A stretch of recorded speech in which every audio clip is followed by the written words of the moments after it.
going, Mike? Oh, awesome. Another great week. How about yourself, Yeah, it's sir? going really good. Yes. Yeah, enjoying it. So, welcome back to another transmission of Perspective Shift, Welcome back. the place where we shift perspective. Do what we do best. That's right. Having fun in this third Yeah. dimension. Yeah, so what would you like to talk about today? Well, a couple things. But a big thing that I wanted to touch on this week was the ego. I really want to dive into the ego because I think it is a foundational point, for, kind of that awakening and experience and becoming conscious. All right. So learning to identify the ego as well as habits to allow yourself to remove the ego from certain situations, how we can do that. Yeah, or taming the ego. Yeah, Like a recognizing dog. it. Yeah, Yeah. exactly, because that's what it is, Yeah. Train it like the animal it should be. So It serves its purpose. yeah, so let's look at what is the ego. Yeah. All right. Now, again, we can talk about this all day. Different viewpoints, but a lot of times the viewpoints are just different ways of explaining the same thing. Yep. So the ego could also be looked at, and the way I look at it, it's the subconscious mind. In a sense, it just whatever program whatever we've experienced, it will program that experience and then try to fit it in everyday life. So it's just repetitive. The ego is learned. Yeah. You know what I mean? Yeah. The ego is learned. It's not so much something that is creates. The No. ego is only from past experiences. It as records well the as- creation. There we go. Yeah. And it, as well as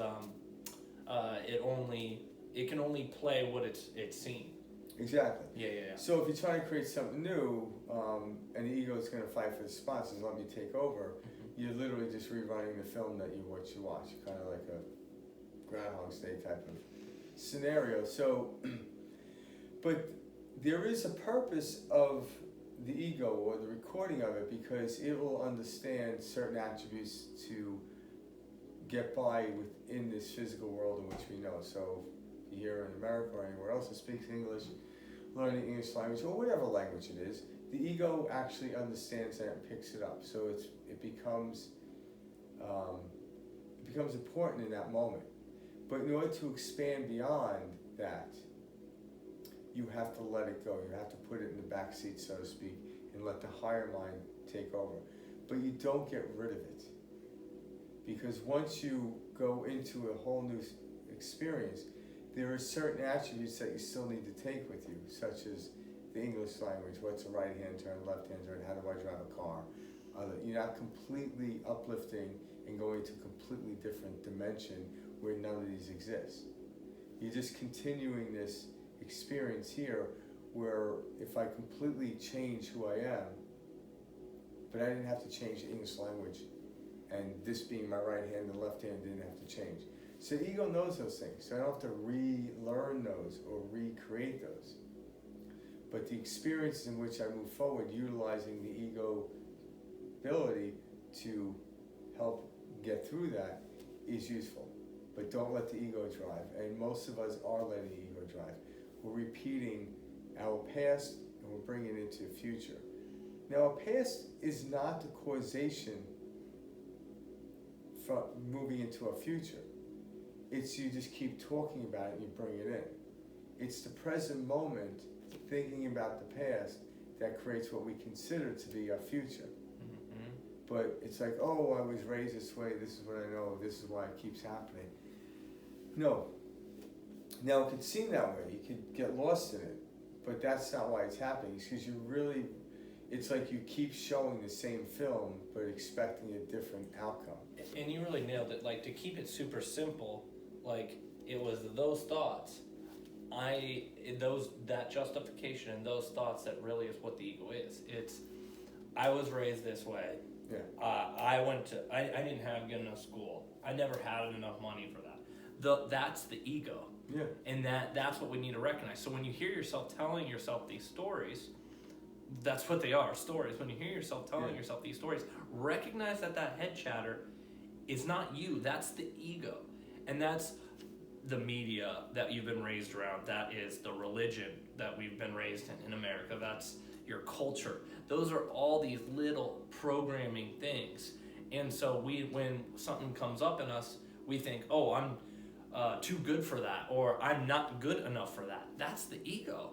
That's the ego. When the ego is the first thing to respond to the environment rather than your higher self, you then, depending on what comes up, you're responsive. So if something good happens, you call it luck. If something bad happens, it's bad luck, but you're not taking responsibility for it. So with that, the outside world is your master. Now, that's not the way it's supposed to be built. That's a great point, though. Like, Yeah. I do want to zone in on that because, Alright. like, we allow everyone says, oh, I don't care what people think about me. Oh, I don't care. Well, trust me, you do. Why? Because I can see it in how you live your life. Well, you wouldn't say I don't care what people think about me, for one. Yeah, You certainly wouldn't that's say true. that. That's true too. I don't care what people think. Oh, you care more than you think. But I guess we don't realize, but the ego is the voice in our heads telling us what other people have thought our whole lives. Based on the transmission of the body's response, will then send an impulse to the brain to think a certain way. Well, like you were just saying, like, says who? I'm not supposed to feel this way, or this person made me angry because, or this person made me angry. That's why I'm mad. Says who? Yeah. Well, Because says the ego. society says you weren't supposed to be treated that way, and yeah, exactly, the ego, and that's. And then to soften it up, this is how I like to look at it. To soften it up, it's like all these, what we said, programs, unwanted or not necessarily always unwanted, but we've run its course. Because some things, like I talked about analogies of, like, to an 8-year-old, a tricycle is no bueno. But when you're 3, it's okay. So in order to move from the tricycle to the bicycle, you don't have to disassociate completely from the tricycle. It was nice knowing you could drive a vehicle on wheels, move on to this. So it served a purpose. So it was good at some point, but now it's time to move on to something else, such as the bicycle, with the training wheels or perhaps not. But then there were times when there were systems in there that were no good to begin with. So either way it could work, but to expand, we have to keep moving in that direction. So it's just identifying with that, but to lighten it up, it's like, who cares? It doesn't matter that you were told this by your religion or this by your school. Because if you try to get back at your religion or back at your school, or back at your parents, you're actually in a worse position than listening to the religion and listening to your parents. Now you're not just a sheep, you're the black sheep. But nonetheless, you're a sheep that stands out. I'm going to do this, it's going to show them. Exactly. So you're actually more in a state of control than you were thinking you weren't. A lot of people that are, for right reasons, trying to change the world, to become activists and heavily activists, actually become more stuck in that loop than someone that just says, you know what, it is what it is. And you're saying it nicely, but I mean, essentially working against what you're actually trying to accomplish. Oh yeah. You said that in a very nice way, but like I'm trying to be nice. ultimately working against I'm a nice yourself. guy. That's great. But you know what I mean? Yeah. Like, But and then I think I want to start taking this. I hear a lot of people talking about this, and like I listen to other people talk about it, and they got great points, but they also talk about it. You must not do that with urgency, and I'm like, it's that urgency that got us here. You must do this in school. You must pray to this God. So when you try to get people away from that by saying you must do this, it's the urgency that the body grabs onto that says, no, I'm done drinking your Kool-Aid. Even if, so it isn't urgent. Who cares? But the paradox is, when you don't concern yourself with, am I doing the right thing? And you don't do this. What happens, the ego softens up, takes a back seat, your heart opens up because it feels good. If you were doing something and you weren't doing good at it, someone says it doesn't really matter, it doesn't count. You're like, oh. All of a sudden you start to relax, and whatever you're performing actually starts to become better. It's having to get it right the first time or right at some point, is why we never get it right. And what is right? It's the feeling. But when you say it's okay, it doesn't really matter. Why does it matter? Because we're eternal. What do you mean we're eternal? Well, we live forever. So, if you went out to a movie studio and say, hey, how many takes do I have to get this right? And the director says, we got all the money in the world. Take your time. You're gonna get it within the first 1 or 2 takes. But once the director says, we're on a budget, you gotta get this now. Take 52. It's the pressure. Seriously. And it's And that's restricting the flow, like you're saying, not the path of least resistance. And then the ego jumps in, the pressure, saying, I know how to handle this. The only thing the ego knows how to handle is what it's been told. Recording. Yep. So it's almost like a form of, ridiculous repetition. well, it is but it actually becomes something like it plagiarizes. Yeah. Because it's recording something that's already done. So the ego didn't create it, the ego recorded it. So when the ego reproduces it, regurgitates it, it's a mere plagiarized system. So it doesn't even, it's like me trying to write Hamlet and telling the world I wrote this, like, no, I already read that in high school, dude. You know, you might put a different word or two in there, but you're plagiarizing a story that's already been told. You know, and it's not even a clever way of approaching it. That's what the ego does. The ego is not clever in that sense. It's really gifted at saying, right-hand turn. This is a right-hand turn. This is a left-hand turn. This is how you say this word. This is how you speak the language. This is what it happens. There are aspects that the ego is really good at. It's like the assistant. But if you told the assistant, yeah, I'm gonna take a vacation, you take over the business. Yeah, you get back to, there's no business. There's not much of a business. You know, because the assistant is there to assist. The business. Yeah. Go get me this, go do that. And the assistant loves to do that. But once you put the assistant in charge, oh, wow, right? Because the assistant doesn't have the foresight. The ego doesn't have the foresight. So rather than getting upset with the situation, Laugh at it. realize what it is. Oh man, I've been letting my assistant drive the entire time. Yeah, holy shit, what a mess that assistant made. Yes, because that is the program. We make ourselves feel bad. Why? Because we made a mistake. And back in school, we learned if we made a mistake, it was a negative thing, and it would go on our record. And then our permanent record, we wouldn't get into college and watch that snowball build. Yeah. You know? And it's ridiculous. And if you live long enough, had enough experience, you realize it isn't true at all. It's not true at all. There's too many stories out there to validate this. We live in a time right now, and I heard somebody say this, I can't recall who said it, but they said, if you choose to believe that you're not good enough, or right now in human history, if you believe you're not good enough, that becomes a choice because there's way too much information out there to let you know that is not true. So then you could say it's pure laziness. There was a time when only a handful of people in what we consider our history understood these principles.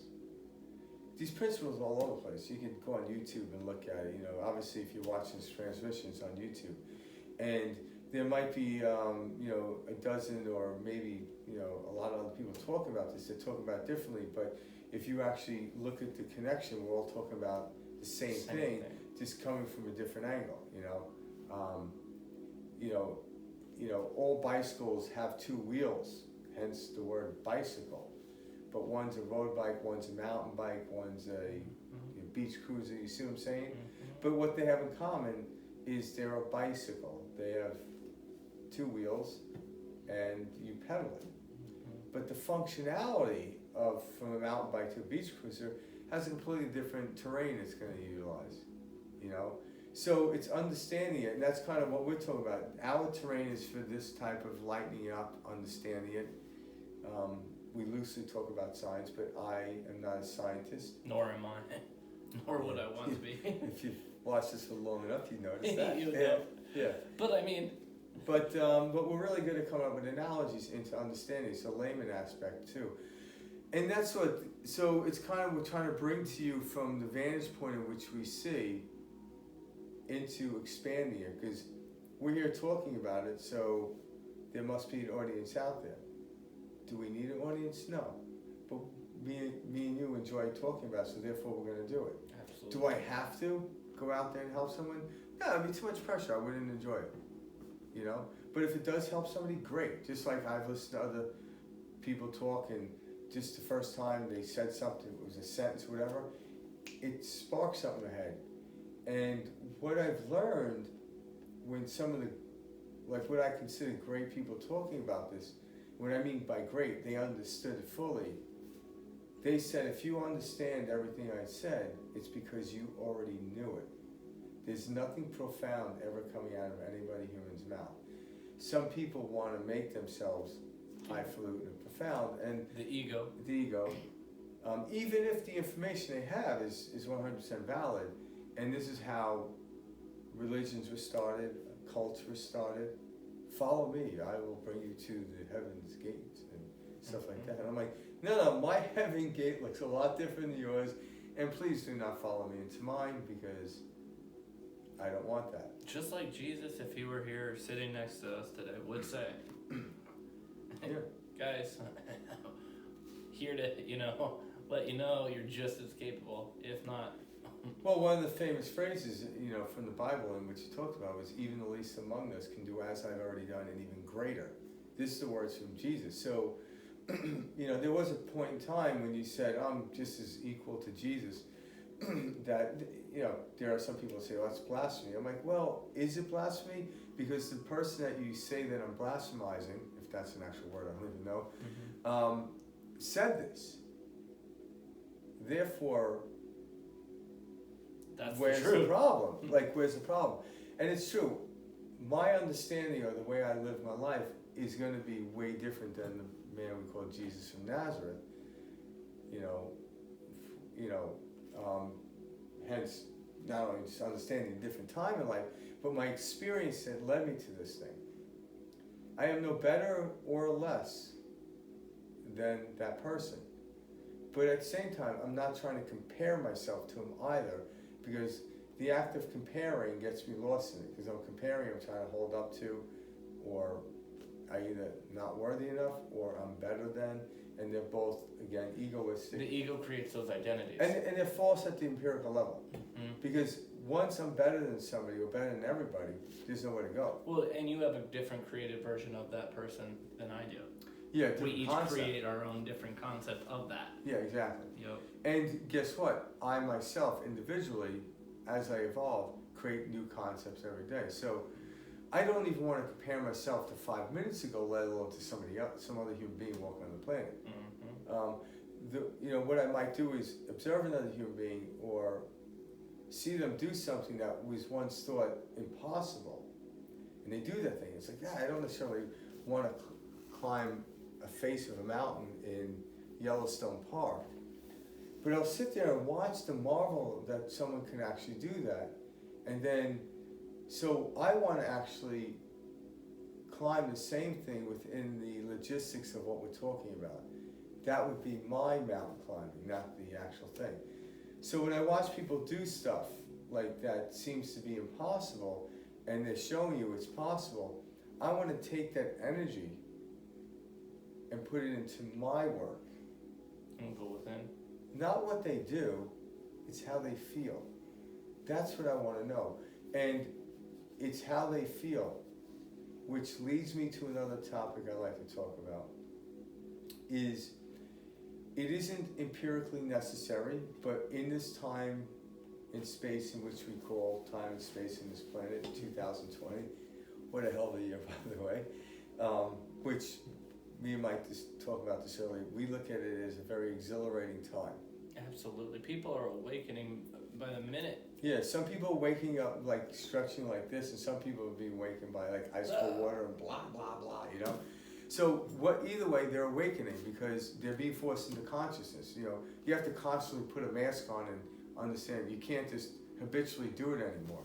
You might habitually walk in a place, oh shit, forgot my mask. I think just like the major shift in daily lifestyle, lack of, you Yeah. know, going out, forcing people within, Yeah. which is also honestly something we needed. And it's creating disturbance. So one way that we like to offer to get into these states, because a lot of people say, okay, you're talking about this stuff, it makes sense. I hear what you're saying, but how do I get there? Now, this is not the only empirical way to get there, but this is a way to get there. And it is a way, it seems, in this day and age, it seems to be becoming stronger and works. Again, I want to iterate, it's just a permission slip. It is empirically, you don't have to do this, but meditation. And, you know, before every transmission, I take Mike, and a lot of times, you know, other people online, I do a whole meditation. Guided meditation. Guided meditation. And essentially, what is a guided meditation? I have you do breathing exercises. Typically, I take you through this deep breathing where you breathe in your nose and hold it for 7 seconds, breathe out. Again, look into meditation. There's a lot of stuff on the internet about meditations. Look up at all of them. Whatever resonates means that's the one for you in the moment in which you're in. There isn't a right or wrong way to meditate. There are preferential ones for you at certain times. Like I've done multitudes of types of meditation. Early on, I was looking for the perfect meditation, and I realized that's ridiculous. The perfect meditation is the one I'm doing at the moment. And as we get better at this, whatever is supposed to be the best, like, so if you go on YouTube and look up meditation, something comes on, draws your attention, just go for it, go for it. The universe is saying, here, this is it. If you want to keep searching, by all means, go and search. But I'm showing you, this is the one for this moment now. But if you miss out on this opportunity, so what, so big deal, no big deal, there's another one, there's another one, another one. But just don't spend all day, I'm still looking for the perfect meditation, it's been a week, you know, it's like. Well, that's the thing. A lot of us sometimes will make up the stories like, oh, you know, I was supposed to find this. I was supposed to stumble upon this. Oh, this was coming. Use that. Run with it. Even though that's a permission slip. It is. That's Yeah. what I mean. It's a permission slip, but run with it. Why? Because it's bringing Joy. the joy and the happiness you want to It's see, excitement. and you're creating. Yeah. You're creating everything. So I mean, if it's gonna be something, tell yourself it was a sign, so you travel towards it because you deserve it. And Yeah, because you said, like, if you're excited, you're going to travel towards it effortlessly. If you're not excited about it, you're just going to step away. So if you're not excited about something, don't give it a second thought. Flip the page. there you go. Go to it. So find a meditation that works for you, and then do it, even if it's for 30 seconds, a minute. You don't have to do an hour-long meditation at all. Because when you do that, if you never meditate, it's like someone said, I never ran. Well, go run 26 miles. It's like, what? Like, even people Exactly that train like for a marathon don't run 26 miles. They do it on the day of. Exactly like that. All right? And again, like anyone that hasn't meditated, I tell them, just close your eyes and breathe in and breathe out naturally. And when you're breathing in, silently say in. When you're breathing out, silently say out. And then I said, keep your eyes closed, I'll tell you when to stop. I'm just going to go 1 minute. Oh, I can give you 1 minute. And what they get caught up in it, within 30 seconds, they're saying in, out. And all the in and out the breathing does is distract you from your thought. It gives you focus on something. So I'm thinking, if I'm silently saying in as I'm breathing in, I have to focus on, okay, I'm breathing in, so say in.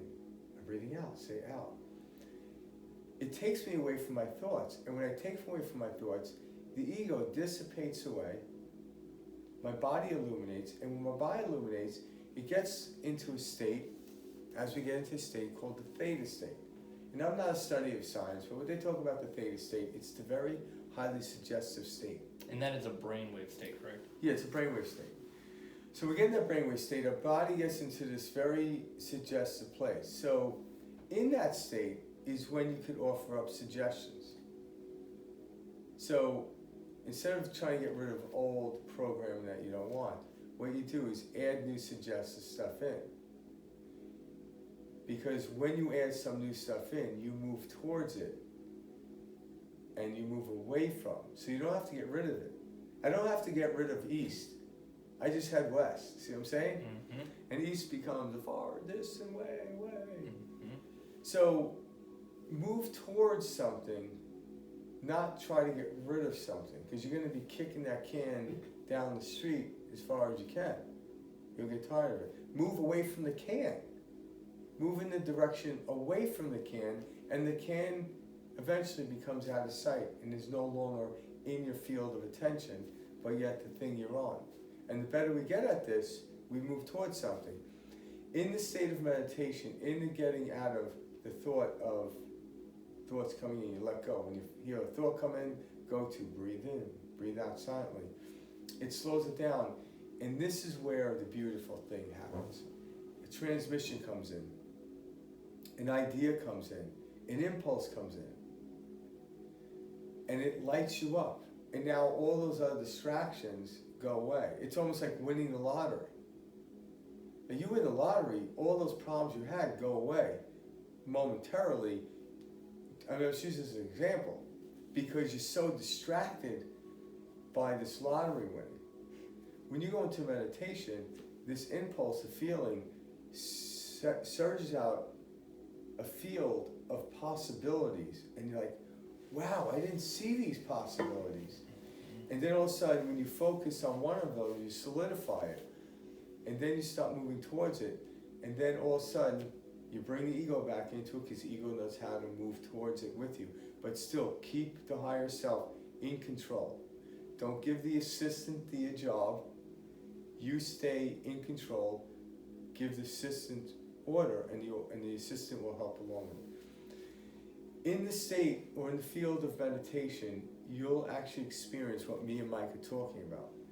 Right now, if you have never meditated, this may sound good, but it ultimately is hearsay. And it can feel good too. It can feel good, but I don't want anyone to ever take my word for it, because I do not ever want to be a leader of a cult. I don't want to sell someone my brand of Kool-Aid. I don't want to sell my brand of Kool-Aid. Mm-hmm. Make your own Kool-Aid. Well, that's the thing. When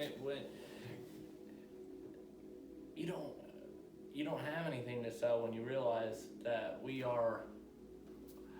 all in one. We're all a factory. We all create our own stuff, and that's what happens. Like over the years, like even Jesus, people follow him around. He's like, please stop following me. I'm giving you information. Go live your life. Go live as best you can. I'm just here saying you're doing nothing wrong, other than you think you're doing something wrong, and the guilt is what's really killing you, not what you're doing. It's the guilt that's creating a disturbance in the frequency, and the way your body's formed, when you're in coherence with the body and natural rhythm, it works perfectly. But just like a car, if the timing is off on the car, the engine's going to blow. If the pistons aren't running in cadence with each other, something's going to give. They're going to bang into each other. Meditation helps. Meditation puts you into that state. Correct. No, So absolutely. now when you're in meditative state, you know what it feels like. So when you come into the physical world that's out here, and you know what life should feel like. There will be a moment in time where human beings are walking meditation. So I practice that every day. And I use the word practice because I'm not always in it. I'd be lying if I said I was. But I know what it feels like to meditate in the morning and when I feel good, and I meditate at night. But during the day when I'm doing something, I need to keep my eyes open. I don't want to be like, explain that to a police officer. You have to crash in the back. I'm sorry, officer, I was meditating. Why were you in front of me? Yeah, they're going to throw you in jail. Based on the laws and the game we're playing. Yeah. So, it's a game, Yes. and I get it. Reality. But I could also keep my eyes fully open and be in a meditative state.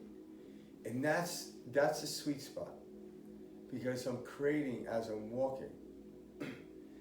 And what does that mean?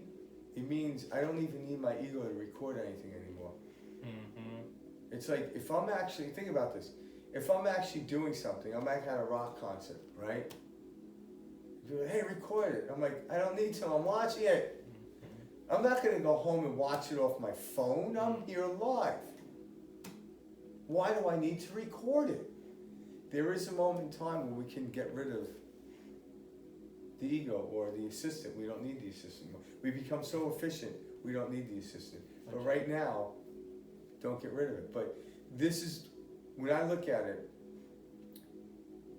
I have this now, I'm grateful for it. Just like the 3-year-old had the tricycle. But now that I'm 6, or I know the 3-year-old sees their bigger brother or bigger sister on the bicycle, and they look forward to that, but they still like the fact they have a tricycle. So right now, meditation is something we have, but one day, empirically, we won't need it. We won't need the ego. That being said, I still value my tricycle, because that's where we are right now. And again, I mentioned this to you earlier, we were talking about like when we were kids, and you wake up, you know, roughly around the ages of like when you can remember what Christmas is about. And to any of you that, you know, whether you're Jewish or Hanukkah or any other type of religion where something was given that was unknown but yet was expected to be something you wanted, you know this experience. So you wake up, you run out to the tree, you know, for me it was like 1972, I'm running out to the tree, it's Christmas time. But I'm not worried about, you know, on Christmas Day of 1972, I'm not worried about Christmas Day of 1973. This is absurd. But something lets me know it's there. You know, can you imagine the parents said, okay, before we open gifts, I just want to let you know, this will be your last and final Christmas ever. You're like, what, say that again? What? You know? So the finite aspect, it ruins it. The infinite aspect of it allows you to fully be present. So if I'm waiting to do my walk and meditation, get rid of my ego, I'm missing the point. I'm missing this moment. It doesn't matter that I need my ego. It doesn't matter that I can't walk on water. Who cares? So what? That's not my goal anyway. That was Jesus' goal. I don't understand that goal anyway. He had a boat right next to him. Why were you walking on water? Get in the boat. Stop showing off. So what we're saying is right now, meditation seems to be something that generally works for a lot of people getting good experiences from it. So we suggest, you don't have to, again, it's not empirically, if you're feeling this stuff and get it completely and you're not meditating, great, you're already there. It was like a next level thing for me though. So like, you gotta have to, I would like to like point out, so Frank and I, you know, each of us obviously grew up with our own different backgrounds, but we were never that, you know, that stereotypical like yogi meditative people growing up. And so like you gotta realize it, it's like straight New York, you know, we just different way we were raised and everything, like this was a big thing. I still got a lot of agitation, by the way. It's like, know, and so like, guys, what we're not, it's the type of thing where this is for everyone. Well, again, I've mentioned this before. Everyone. If I could do it, and I sincerely mean this, if I could come to this understanding of this next level, if I could come to go from a tricycle to riding a bicycle on 2 wheels, and I mean this sincerely, anyone can. Anyone can. And I believe Frank, not only do I believe him, but that's exactly how I feel in the sense where normally I wouldn't choose to discuss this, but when you feel it, you know it, you live it, you breathe it, you understand. I want everyone to feel this way. Yeah. I want my friends, I want my family, I want everyone to truly live in heaven. Heaven means harmony. Yeah, because when everyone does this, I won't be agitated anymore. Right? But that's the thing. We're that's all the ego, looking out. Yeah. We're all looking out there for the answer when the only way to find the answer is to go within. For everything. Well, that's and that's why this is kind of like the key to life. This is something I've been searching for my entire life, running in circles. Oh, I'll be happy when this. I'll be happy when I get that. And then when this clicked for me, it changed my whole way of being. And what's interesting, all those things that you wanted start to show up. I realized I had them. Yeah, well, you had them, I always had them. but then they continue to show up, though. Oh, absolutely. So in physical form. Yeah, physical form. Yeah. So when they show up, all of a sudden you're not marvel over the thing, you marvel over the transmission, how it came to you. And that's what's best is like what Frank's saying, like when you don't need that and you're not searching it out, comes so easy. is when it appears. Yeah. And it's the next logical step. Yeah. Yeah. Because anyone... That's when you're in flow. Yeah, exactly. And that's what we're trying to get to. Don't try to make everything this huge leap in life. Because, like, even like... because then it will be, though. That's what we all do. We do make then it's just this too far. this appointment, Yeah. this meeting with my boss. Everything's a leap or this huge effort. Why? Because you said You it's make going to be. and you're like, oh, it's too far to jump. Yeah. So you make the story to why you can't do it. The ego, because the ego can justify you backwards too. It doesn't just say, "Oh, you're too good for that." No, the ego can walk you down too. You're not good enough for this. Oh, absolutely. Yeah, so Yeah, it's a two-way road how this ego works. Yeah. It doesn't just tell you, "Oh no, you're too good to allow this to happen to yourself," or "You're too much of a star. You're too much of whatever you want to say." Yeah, and You that's know what what I it's more like the egotistical, but it yeah. works. Yeah, physics works. Like in you're too either strong direction. or too good looking or too whatever you want Yeah. for this. That's what I tell myself But- every day. But yeah, on the flip side, people are saying, I'm not attractive enough for this. I am not smart enough for this, and that's what they only see reflected back to them. Yeah. And that's the issue. And this is where we make light of it. When you actually make these statements, ask yourself, where is there truth in that? Where did that come from? Well, if people knew how powerful their words were, they would be a lot more careful with them. You wouldn't be out there saying, "Oh, I never get that." It's the definition Because of that's the the words. programming of the subconscious. So Yeah. that's you're programming your ego. So when you see a Ferrari next time, your ego says, "Remember, you don't deserve, you can't get that. You'll never have enough money for that." Yeah. You're like, oh shit, That's too much. something we program, but we don't even know it. Yeah. And, Well, and it's so part- just become conscious to that. Yeah, it's part of the game. It's like. But start to say, next time you see a Ferrari, I can't wait till I have mine. I can't wait to go pick out my color. Start saying that and watch how things that you look at Yeah. differently start to open new opportunities. And holy shit, Or ask when yourself. you buy your Ferrari in Or 6 ask years. yourself, what would it feel like to have a Ferrari? And when you There ask you that go. question, That's and the you get true into thing. say the feeling, because the thing is, why do you want the Ferrari? The feeling. All right. So if you get the feeling, then you won't necessarily. Explain that we were talking about earlier. The sending it out and then allowing it, sending the feeling out by feeling it. Oh, so the kind of like magnet. electromagnetic pulse. Correct. All right. Yeah, I love So that. your thoughts are kind of like electrical impulses. Electrical impulses. Yeah, your thoughts are. The way you feel is electromagnetic field. So you'll have a thought, I want that Ferrari. But if you don't feel, if your feeling doesn't match up with it, you're not going to attract it. I could easily say, I want that, I'm going to get that. But what does my body really feel? And that's the most important It's part. like telling someone I love you. That like, really yeah. is the most important part. Yeah, The feeling. and me being from New York, I can say I love you. You could see the sarcastic oozing off that. The words are an impulse that go out, but my body is not feeling love, so it's not attracting love. I told you I loved you. You're arguing against yourself. Mhm. So when you can connect and get in synchronistic with what your thoughts are and how you feel, that's when things come. Again, and instantly, How do I get there? Meditate. To literally come to that place where I just feel it in the body and it's matched up with thought as I come out of meditation and I can hold on to that feeling, things will start moving towards me or coming to me, and then I take action onto it. So there is action from the impulse that moves me towards it, And like I'll only go, like if I feel really good about I could get a Ferrari, it means there's money or something coming. It doesn't mean you just walk down there and do this, get in there and hope the financial department doesn't shut you down.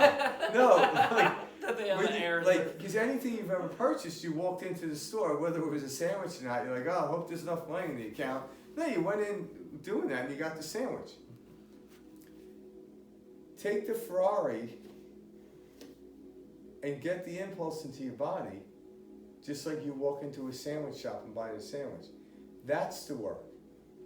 We put the severity or the outreach or too far of a reach onto certain objects than others. Mm-hmm. Just like a 5-year plan, a 10-year plan. No, 6-week plan. Yeah, like 6-second plan. Jesus, come on. Exactly. Time is Yeah, malleable. the more conscious we live, we don't need a plan. That's the truth. When we Well, that's live what it within should the subconscious, you need a plan, And guess what the plan's gonna do? I can only make a plan based on my future. Based on my past. So I'm planning my future as my past. And that's Literally. called a circle. And we all expect It's called a different revolving results. door. Yeah, you can't. What is the saying when you So expect this is what I different mean, results? don't plan, because Yeah, truly you insanity. can only plan what you've already done. And what is that? You're watching the movie twice, third time, fourth time. After a while, you're reciting it. And that's when depression kicks in. Why? You're tired of the same old story. Yeah, you want to depress from that situation, so There you go. you take whatever's pressing you off. If you wake up, depression could be a good thing, but if you don't wake up, you keep trying to lift or read. It's like watching the movie Titanic and just praying that the ship doesn't go down. You don't think it's going down. I'm like, it's going down, but move on to a new ship. But Like, that how crazy that sounds is that the same way how Are you you know saying you I'm can crazy? remove you know what I mean. But that's we're sitting here all holding ourselves down Yeah. and thinking this is someone else. yeah, And yeah. it's like no, we're Yeah. in It's control like you of ever, this. You ever like sleep on your arm?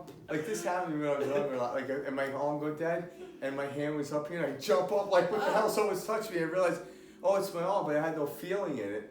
Mhm. It's the same thing. Exactly. Yeah. Hmm. It's I just a think it's kind of funny because we think, oh man, the world's got me down, and it's like you are the world. we're holding ourselves down. You're playing the film in your head. Yeah. Yeah. Because we're writing it, we're witnessing it, and we're experiencing it. Yeah. And what is it? I said that wrong. So we're not only are we creating it, we're watching it, and we're experiencing it. Yeah, you're doing the Trinity. Yeah. You're doing all of it. So, and to know that we actually have the power. And so when you actually go into these fields of meditation, and there's no right or wrong, like I've been meditating for years. And in the beginning, I would compare, like, it wasn't a good meditation. The one I had last The week was ego. amazing. And now I'm like waiting for that. I'm like, no, again, I'm trying to reproduce my past into my future, and that's the problem. I have never had two meditations ever alike. And there are some meditations where thoughts bombard me, but I almost look at it as an obstacle course. And then there are some where I fall into this blissful place, and I did that a lot. And that almost becomes like, okay, I'm at the beach for a weekend, I've been laying out by the third day, I'm like, let's go swim the ocean.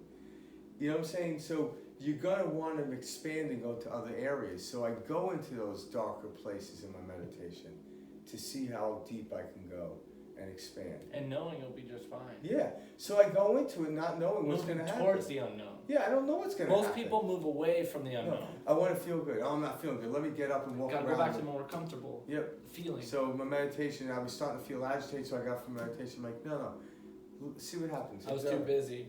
I have to work. I got to do this. You'll find enough excuses not to meditate. Trust me. I get Just do it for a minute. Yeah, and 1 that's minute. the thing. You only need a minute. But it is like anything. We have programmed ourselves daily. So just give yourself 1 to 5 minutes of programming every day, and it becomes easier Well, in this every case, single it's day. not- yeah. And then it becomes something desirable every Yeah. day, and then it feels whole.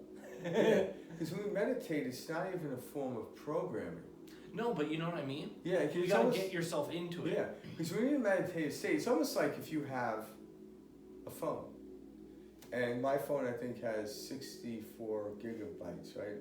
Oh yeah, you're right though. Now there's phones that don't have any memory on it. They're completely attached to the cloud, which essentially is infinite megabytes or gigabytes or information. So what on my phone right now is memory. So when you're in a meditation state, you're actually opening up everything. You're not programming anything. You're actually grabbing from the Akashic records or the matrix where everything is contained. You have a streamline to that. You don't have to go into your own gigabytes. So we're freeing yourself. So my phone happens to have gigabytes, plus it has access to the cloud. So if I want to watch a video on YouTube, I don't look in my storage department, I just stream it from the cloud. And what I notice is more and more and more and more, I'm streaming from the cloud. Why do I need to store it? Why would I bog down my phone, heat it up? Because a phone that doesn't have any memory, just complete connection to the cloud, is burning less energy. It takes a lot to store something than to pull it up and file it away. Then you see a lag. Oh, arm's out of power. You must get more megabytes or gigabytes. Ugh. But if you can tap into that cloud, you never need to store anything. And how? And what storage? It's the ego. Yes, it's useful. I can show pictures, but once I put the pictures in the cloud, I don't need to be next to someone on my phone. I can say, look on YouTube, they're on there. Like, we're recording this right now on a phone. But sometime in the near future, it will be on YouTube. So anyone around the world can watch it. But right now, when we leave here, you would have to watch it on my phone because I stored it on my phone. But once I release it to the universe, and that's what meditation does, it opens you up to the universe where no program is needed. It's like constant. It's like never needing fuel in your car. You don't need a gas station. Just keep going. Are we there yet? I'm certainly not. So. Well, just like we pull things from the universe. Yeah. That's like we pull things from the internet. Well, what is the internet? Well, that's the same thing. It's a fractal of the universe. It's a mere fractal. Think about it. What's technology? It's a fractal of who we are. I mean, a mere fractal. And what is artificial intelligence? Oh, what is it? Yeah. You know, there's another way of looking at artificial intelligence, your ego. Your ego is artificial intelligence. It truly is. It only knows what it knows. What it was programmed to know. But artificial intelligence can never take over because it doesn't have, think about, Google that has a cloud full of information. It came from experience that people gave it. So it had to come from somewhere. And it transmitted through the matrix into us and we give it out. But once people stop giving information, that bank stops expanding. So artificial intelligence is nothing to be scared about because our ego is already artificial intelligence. And on that same note, so like we carry these experiences from childhood through teenage, through you name it, up to adulthood.